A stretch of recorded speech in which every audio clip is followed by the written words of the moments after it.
Welcome to my channel. मैं माशाका sir आपके लिए एक नया chemical properties of carbon compounds के ऊपर वीडियो लेकर आ रहा हूं, जिसमें बहुत सारे केमिकल रिएक्शन यानी कि कंबशन, ऑक्सीडेशन, रिडक्शन और सब्स्टिट्यूशन रिएक्शन के बारे में हम पढ़ाई करने वाले हैं। सबसे पहले इस वीडियो को शुरू करने से पहले मेरे चैनल को सब्सक्राइब कीजिए, बेल आइकॉन को प्रेस कीजिए, साथ ही साथ अपने फ्रेंड्स के साथ उसे शेयर कीजिएगा। ठीक है बच्चों, शुरू करते हैं। सबसे पहले जो केमिकल प्रॉपर्टी आती है वो है कंबशन रिएक्शन। कौन सा होता है? Combustion reaction. सबसे पहले हम जानेंगे कंबशन का मतलब क्या होता है। ठीक है बच्चों, हाइड्रोकार्बन और कार्बन कंपाउंड्स, क्या बोला मैंने? हाइड्रोकार्बन और carbon compounds Burns in air और ऑक्सीजन। जब हम हाइड्रोकार्बन और कार्बन कंपाउंड्स को एयर में बर्न करते हैं या एक्सेस ऑफ ऑक्सीजन में बर्न करते हैं तो उस कण का कन्वर्जन जो होता है वो होता है कार्बन डाइऑक्साइड। किसमें होता है? कार्बन डाइऑक्साइड, और वाटर मॉलिक्यूल में कन्वर्जन होता है। साथ ही साथ उस रिएक्शन में से क्या होता है? हीट और लाइट का इमिशन होता है। ऐसे रिएक्शन को हम क्या बोलते हैं? Combustion reaction. समझ में आ रहा है आपको? ऐसे रिएक्शन को हम बोलते हैं कंबशन रिएक्शन। ठीक है बच्चों, इसका एग्जाम्पल देखेंगे क्या होता है। जब कार्बन को हम कंबशन करते हैं, यानी कि कार्बन की रिएक्शन हम एक्सेस ऑक्सीजन के प्रेजेंस में जब करते हैं बच्चों, तो उसका कन्वर्जन होता है CO2 में। किसमें होता है? CO2 में। उसके साथ साथ क्या होता है? वहाँ पर हीट और साथ ही साथ लाइट उसमें इमिट होती है। ऐसे रिएक्शन को हम क्या बोलते हैं? Combustion reaction. ठीक है बच्चों, क्या बोलते हैं? Combustion reaction. अब हम क्या लेंगे? एक दूसरा एग्जाम्पल, बहुत ही इंटरेस्टिंग एग्जाम्पल लेंगे, वो है CH4, यानी कि क्या हो गया? मीथेन। क्या है ये? मीथेन। मीथेन जो है वो हाइड्रोकार्बन। क्या है मीथेन? हाइड्रोकार्बन। इस हाइड्रोकार्बन को जब ऑक्सीजन के साथ, यानी कि एक्सेस ऑक्सीजन के साथ रिएक्शन करते हैं, तब कार्बन का कन्वर्जन होता है कार्बन डाइऑक्साइड में। किसमें होता है? कार्बन का कन्वर्जन होता है कार्बन डाइऑक्साइड, और जो हाइड्रोजन होता है उसका कन्वर्जन होता है H2O में। ठीक है बच्चों, साथ ही साथ क्या होता है? वहाँ पर हीट और लाइट प्रोड्यूस होता है। हीट और क्या होता है? लाइट प्रोड्यूस होता है। ठीक है बच्चों, जितने कार्बन होते उतना कार्बन डाइऑक्साइड, यानी कि मीथेन में एक कार्बन है इसलिए एक कार्बन डाइऑक्साइड का फॉर्मेशन होता है। हाइड्रोजन 4 है इसलिए उससे आधा, यानी कि 2 वाटर मॉलिक्यूल फॉर्मेशन होता है। ठीक है बच्चों, समझ में आ रहा है आपको? जितने हाइड्रोजन है उसके हाफ वाटर मॉलिक्यूल का फॉर्मेशन होता है। यानी कि यहाँ पर ऑक्सीजन हम बैलेंस करेंगे। कितना ऑक्सीजन? यहाँ पर 2 ऑक्सीजन है और साथ ही साथ यहाँ पर 2 ऑक्सीजन है। देख सकते हैं यहाँ पर 2 ऑक्सीजन है, यहाँ पर कितने हैं? 2। 2 और 2 मिला के कितना होता है? 4 होता है। 4, यानी कि इसको बैलेंस करने के लिए हम क्या करते हैं? इसे 2 से मल्टीप्लाई करते हैं। ठीक है बच्चों, समझ में आया? किसी भी हाइड्रोकार्बन का अगर हम कंबशन करते हैं तो उसका कन्वर्जन क्या होता है? CO2 और H2O में कन्वर्जन होता है। अनदर एग्जाम्पल हम लेंगे यहाँ पर, बहुत ही इंटरेस्टिंग एग्जाम्पल, CH3CH2OH, यानी कि इसका नाम है गिथेनॉल। क्या नाम है इसका बच्चों? इथेनॉल या इथिल अल्कोहल ऐसा बोलते हैं। इथेनॉल की रिएक्शन जब हम ऑक्सीजन के साथ करते हैं, यानी कि ऑक्सीजन जितना होना चाहिए उतना ले सकते हैं, यानी कि एक्सेस ऑक्सीजन के साथ रिएक्शन करते हैं। ठीक है बच्चों, एक्सेस ऑक्सीजन के साथ उसे हम रिएक्शन करते हैं। अगर एक्सेस ऑक्सीजन के साथ अगर रिएक्शन करेंगे तो कार्बन का कन्वर्जन किस में होता है? आप जानते हैं CO2 में होता है, और हाइड्रोजन जो होता है उसका कन्वर्जन क्या होता है? H2O के अंदर होता है। ठीक है बच्चों, साथ ही साथ हीट और क्या होता है? लाइट प्रोड्यूस होता है। हीट और क्या होता है? लाइट प्रोड्यूस होता है। यानी कि कार्बन कितने हैं यहाँ पर काउंट कर सकते हैं आप, यानी कि 2 कार्बन एटम है। जितने कार्बन होते हैं उतने ही कार्बन डाइऑक्साइड, यानी कि 2CO2 का फॉर्मेशन वहाँ पर होता है। हाइड्रोजन कितने हैं बच्चों? 3 और 2 5, 5 और ये कितना हो गया? 6, यानी कि इससे आधा वाटर मॉलिक्यूल, 6 से आधा यानी कि 3 वाटर मॉलिक्यूल का वहाँ पर फॉर्मेशन होता है। यानी कि हाइड्रोकार्बन और कार्बन कंपाउंड का जब कंबशन करते हैं तो कार्बन का कन्वर्जन क्या होता है? CO2 में, और हाइड्रोजन का कन्वर्जन किस में होता है? वाटर में होता है बच्चों। ठीक है, समझ में आ रहा है आपको? सेकेंड रिएक्शन जो है वो है ऑक्सीडेशन रिएक्शन। कौन सा रिएक्शन है? Oxidation reaction. ऑक्सीडेशन का मतलब क्या होता है? द प्रोसेस इन विच और which involves addition of oxygen to any substance, कौन से भी सब्सटेंस में अगर हम ऑक्सीजन को ऐड करते हैं, अगर एक रिएक्शन है, उस रिएक्शन के अंदर अगर हम ऑक्सीजन को ऐड करते हैं या सब्सटेंस के अंदर ऑक्सीजन ऐड करते हैं, तो ऐसे रिएक्शन को हम क्या बोलते हैं? ऑक्सीडेशन रिएक्शन बोलते हैं। ठीक है बच्चों, ऑक्सीडेशन रिएक्शन जब करते हैं तो उसमें हम रिएजेंट का इस्तेमाल करते हैं, कुछ एजेंट का इस्तेमाल करते हैं, उसे कहते हैं ऑक्सीडेंट। क्या बोलते हैं हम? ऑक्सीडेंट, या उसका दूसरा नाम है ऑक्सीडाइजिंग एजेंट। ऑक्सीडाइजिंग एजेंट का मतलब वो ऑक्सीडेशन रिएक्शन कैरी ऑन करता है। ठीक है बच्चों, ऑक्सीडेशन रिएक्शन जो रिएक्शन इसके प्रेजेंस में हो जाता है, ऐसे सब्सटेंस को हम क्या बोलते हैं?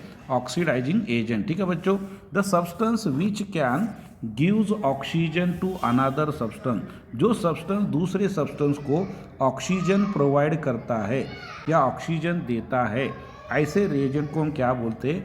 ऑक्सीडाइजिंग एजेंट और ऑक्सीडेंट बोलते हैं। ठीक है बच्चों, यहाँ पर हो गया KMnO4। क्या बोला मैंने? KMnO4 यानी कि पोटेशियम पर मैग्नेट, उसका नाम क्या होता है? पोटेशियम पर मैग्नेट। दूसरा है K2Cr2O7 जिसे हम बोलते हैं पोटेशियम डाइक्रोमेट। ये जो दो रिएजेंट है, पोटेशियम पर मैग्नेट और पोटेशियम डाइक्रोमेट, इन एसिडिक और अल्कलाइन मीडियम, ये दोनों मीडियम में ये दोनों रिएजेंट जो होते हैं वो ऑक्सीडाइजिंग एजेंट बोल के हम इस्तेमाल करते हैं। क्या करते हैं हम? उसको ऑक्सीडाइजिंग एजेंट बोल के उसका इस्तेमाल रिएक्शन में करते हैं बच्चों। ठीक है, तो क्या बोलते हैं? Oxidant affects the certain functional group present in the carbon compound.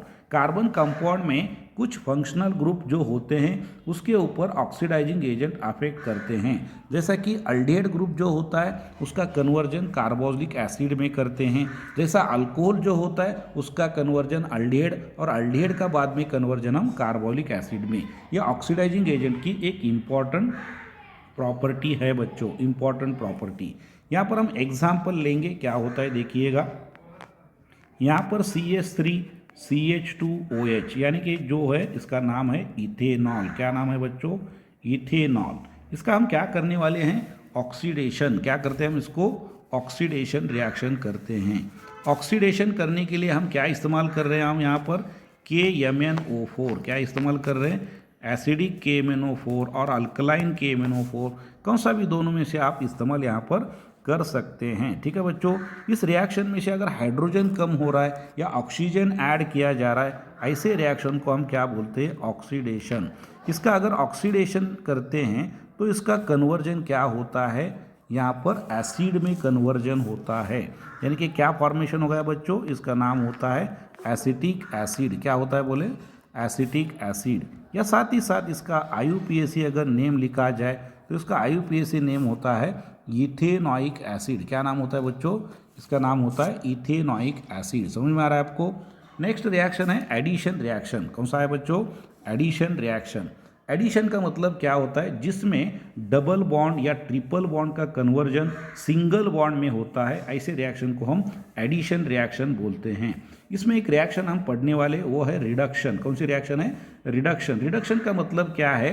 Chemical reaction in which the substance gains hydrogen. जिस केमिकल रिएक्शन में हाइड्रोजन ऐड किया जाता है, जिस केमिकल रिएक्शन में ऑक्सीजन को निकाला जाता है, ऐसे रिएक्शन को हम क्या बोलते हैं? Reduction reaction. क्या बोलते हैं बच्चों? उसको रिडक्शन रिएक्शन। ठीक है बच्चों, एक एग्जांपल है जनरल यहाँ पर देख सकते हैं आप, यानी कि कार्बन कार्बन डबल बॉन्ड है, उस डबल बॉन्ड के अक्रॉस में जब हम हाइड्रोजन को ऐड करते हैं in presence of catalyst nickel और प्लेटिनम, तब उस डबल बॉन्ड का कन्वर्जन क्या होता है? सिंगल बॉन्ड में होता है। किसमें होता है? सिंगल बॉन्ड में होता है, यानी कि क्या होता है? वो सैचुरेटेड हाइड्रोकार्बन में कन्वर्जन होता है। किसमें होता है? Saturated hydrocarbon. यानी कि अनसैचुरेटेड हाइड्रोकार्बन का कन्वर्जन किसमें होता है? यानी कि सैचुरेटेड कंपाउंड में होता है। यानी कि डबल बॉन्ड या ट्रिपल बॉन्ड का कन्वर्जन सिंगल बॉन्डेड कंपाउंड में होना, इसको हम क्या बोलते हैं? Addition reaction. या साथ ही साथ इसमें हाइड्रोजन मिलाया जाता है, इसलिए इस रिएक्शन को हम क्या बोलते हैं? Reduction reaction. ठीक है बच्चों, कुछ एग्जाम्पल हम यहाँ पर पढ़ाई करने वाले हैं। एग्जाम्पल पहला है इथिलीन रिड्यूस टू इथेन। क्या बोला मैंने? इथिलीन। इथिलीन का मतलब होता है CH2 डबल बॉन्ड CH2। इसका कॉमन जो नेम है वो है इथिलीन। क्या है नाम इसका? Common name ethylene. ठीक है बच्चों, इसका IUPAC नेम जो है वो है इथीन। क्या नाम है? इथीन। इसमें हमको क्या करना है? हाइड्रोजन को ऐड करना है। जब पाई बॉन्ड इसमें होता है वो ब्रेक होता है और उसका कन्वर्जन सिंगल बॉन्ड में होता है। और ये रिएक्शन जब करते हैं तो उसमें कैटलिस्ट यूज़ करते हैं, वो होता है निकेल और प्लैटिनम। क्या होता है बच्चों?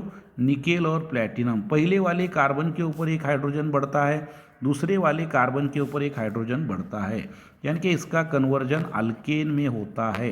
यानी कि 2 कार्बन का जो अल्केन होता है उसे हम क्या बोलते हैं? इथेन। क्या बोलते हैं बच्चों? इथेन। नेक्स्ट रिएक्शन है हाइड्रोजनेशन ऑफ वेजिटेबल ऑयल। क्या बोला मैंने? Hydrogenation of vegetable oil. ठीक है, जो बच्चों ऑयल जो होता है यानी कि वेजिटेबल ऑयल जो होता है, ठीक है, उसमें कार्बन कार्बन डबल बॉन्ड या कार्बन कार्बन ट्रिपल बॉन्ड होते हैं। मैंने क्या बोला?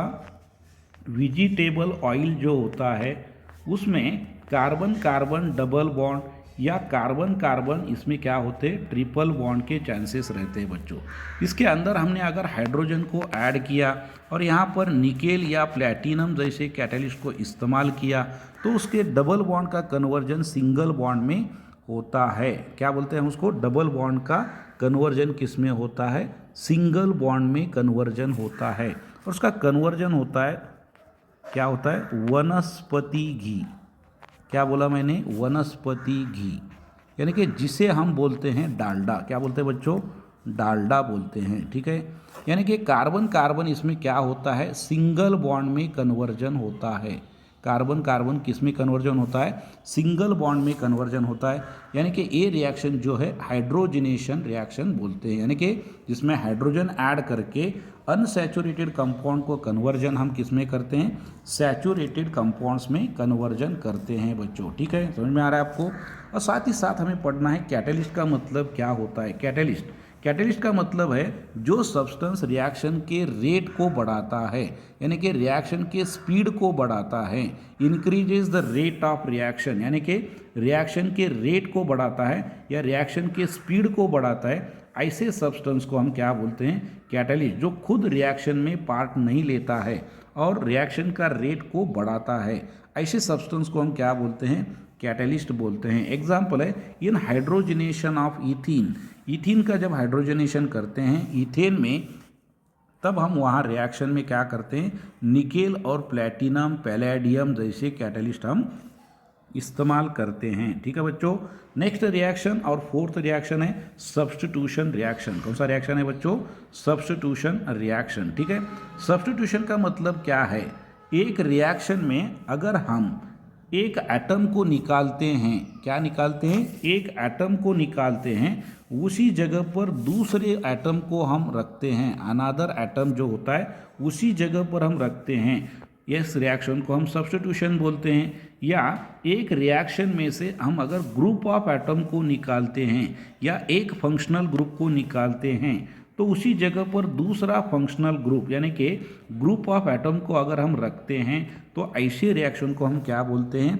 Substitution reaction. समझ में आ रहा है बच्चों?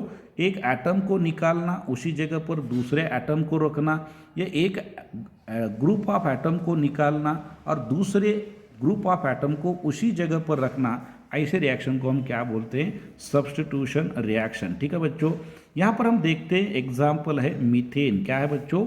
मीथेन। इसको हम क्या करते हैं? हमारे थोड़ा सा सिंप्लीफाई मेथड से रखते हैं, यानी कि CH3H रखते हैं। ठीक है बच्चों, इसके साथ क्या करते हैं? हम क्लोरीन का रिएक्शन करते हैं। किसका रिएक्शन करते हैं बच्चों? क्लोरीन का रिएक्शन करते हैं। यहाँ इस रिएक्शन में हम कुछ जो कैटलिस्ट होते हैं उसको यानी कि सनलाइट का इस्तेमाल करते हैं। क्या होता है बच्चों? सनलाइट का इस्तेमाल करते हैं। ठीक है, इसमें से क्या होता है? ए बाय प्रोडक्ट यानी कि H को रिप्लेस करके हम वहाँ पर Cl को रखते हैं, यानी कि क्या हो गया देखिएगा, CH3Cl हो गया और बाय प्रोडक्ट जो होता है वो HCl हो गया, यानी कि क्या हो गया? ये मिथिल क्लोराइड। क्या हो गया बच्चों? मिथिल क्लोराइड। ध्यान रखिएगा, ये रिएक्शन 11th स्टैंडर्ड में भी आपको आने वाला है, इसलिए ध्यान से पढ़िएगा। ठीक है बच्चों, इसका दूसरा नाम है क्लोरोमीथेन। क्या बोलते हैं हम इसको? दूसरा नाम क्लोरोमीथेन। ठीक है बच्चों, और स्टार्टिंग जो कंपाउंड है उसका नाम है मीथेन। ठीक है बच्चों, यानी कि हम अल्केन लिया सबसे पहले और उसका कन्वर्जन क्या हो गया, मीथिल क्लोराइड का। सेकेंड स्टेप ये रिएक्शन फॉलो होता है। सेकेंड स्टेप में कैसा होता है, CH3Cl जो है उसी के साथ फिर से हम क्या करते हैं, उसी के साथ अनदर क्लोरीन मालिक्यूल उसके साथ रिएक्शन करता है। और ये रिएक्शन जो होता है ये भी रिएक्शन के प्रेजेंस में सनलाइट का इस्तेमाल करते हैं। ये जो Cl है ये Cl क्या करता है, दूसरे वाले हाइड्रोजन को निकालता है, यानी कि 2 हाइड्रोजन और 2 क्लोरीन यहाँ पर हो गए CH2Cl2 और एक H यहाँ से निकल गया Cl के साथ, यानी कि हो गया HCl। यानी कि अब क्या हो गए, 2 क्लोरीन हो गए, यानी कि डाइक्लोरो, क्या बोला मैंने, 2 क्लोरीन है डाइक्लोरो। एक कार्बन होने के वजह से अल्केन का नाम होता है मीथेन, क्या हो गया, डाइक्लोरोमीथेन। इसका कॉमन जो नेम होता है बच्चों वो होता है मिथिलीन डाइक्लोराइड। मिथिलीन क्या बोले हमने, डाइक्लोराइड। ठीक है बच्चों, मिथिलीन डाइक्लोराइड इसका कॉमन नेम होता है। साथ ही साथ इस रिएक्शन को हम कंटिन्यू करते हैं CH2Cl2, इसके साथ और एक क्लोरीन का मॉलिक्यूल रिएक्शन कंटिन्यू करता है। यहाँ पर रिएक्शन किसके प्रेजेंस में होता है, सनलाइट के प्रेजेंस में होता है। और ये रिएक्शन क्या होता है, CHCl3 हो जाता है और साथ ही साथ बाय प्रोडक्ट और HCl, यानी कि फिर H को निकाला और उसी जगह पर Cl को रख दिया, यानी कि सब्स्टिट्यूशन रिएक्शन हो गया। इस कंपाउंड का नाम है बच्चों क्लोरोफॉर्म, बहुत ही पॉपुलर है, जो एनेस्थेटिक कंपाउंड बोल के हम इस्तेमाल करते हैं, उसका नाम है CHCl3 का क्लोरोफॉर्म, यानी कि IUPAC नाम बोलते हैं हम इसको ट्राइक्लोरो, क्या बोला मैंने, ट्राइक्लोरो। और एक कार्बन की वजह से हम इसका नाम मीथेन बोलते हैं, यानी कि ट्राइक्लोरो मीथेन हो गया बच्चों। ठीक है, अब लास्ट स्टेप जो होता है उसमें क्या होता है, CHCl3, क्या बोला मैंने, CHCl3, यानी कि क्लोरोफॉर्म जो है उसके साथ फिर एक बार क्लोरीन की रिएक्शन हो जाती है, यानी कि सनलाइट में ये रिएक्शन होता है बच्चों। और ये होने के बाद जो एक हाइड्रोजन उसके अंदर है उसको भी रिप्लेस किया जाता है, उसको भी रिप्लेस करके CCl4 बन जाता है और बाय प्रोडक्ट जो होता है HCl, यानी कि ये जो हो गया ये हो गया कार्बन टेट्राक्लोराइड। क्या बोला मैंने, कार्बन और 4 क्लोरीन है इसलिए टेट्राक्लोराइड बोलते हैं। ठीक है बच्चों, इसका IUPAC नेम अगर देखा जाए तो वो होता है टेट्राक्लोरो, क्या मैंने बोला, टेट्राक्लोरो। एक कार्बन की वजह से इसको बोलते हैं मीथेन, क्या बोला मैंने, मीथेन, यानी कि नाम क्या हो गया उसका, टेट्राक्लोरोमीथेन। आया समझ में आपको, यानी कि फिर एक बार थोड़ा सा इस रिएक्शन को रिवीजन करेंगे। जब मीथेन को हम लेते उसमें से H निकाल के हम Cl को रख दिया, यानी कि मिथिल क्लोराइड का फॉर्मेशन हो गया, यानी कि Cl सब्स्टिट्यूट किया गया, मिथिल क्लोराइड और क्लोरोमीथेन। उसमें अनदर क्लोरीन अगर हमने रख दिया तो हो गया CH2Cl2, यानी कि मिथिलीन डाइक्लोराइड या उसे बोलते हैं डाइक्लोरोमीथेन। उसमें और एक H निकाल के अगर Cl रखते हैं तो हो जाता है क्लोरोफॉर्म या बोलते हैं ट्राइक्लोरोमीथेन। इसमें फिर एक बार जो बचा हुआ हाइड्रोजन है उसको रिप्लेस करके उसी जगह पर Cl को अगर रख दिया जाए तो बनता है CCl4, यानी कार्बन टेट्राक्लोराइड, यानी कि टेट्राक्लोरोमीथेन बोलते हैं। ठीक है बच्चों, बहुत ही इंपॉर्टेंट रिएक्शन है ये, 11th स्टैंडर्ड में आप फिर से पढ़ने वाले हैं अल्केन सेक्शन में। ठीक है बच्चों, आगे और भी मैं कुछ रिएक्शंस के और वीडियो लेकर आने वाला हूं। ठीक है, आप मेरे चैनल को सब्सक्राइब कीजिए, बेल आइकन को प्रेस कीजिएगा। Okay, thanks.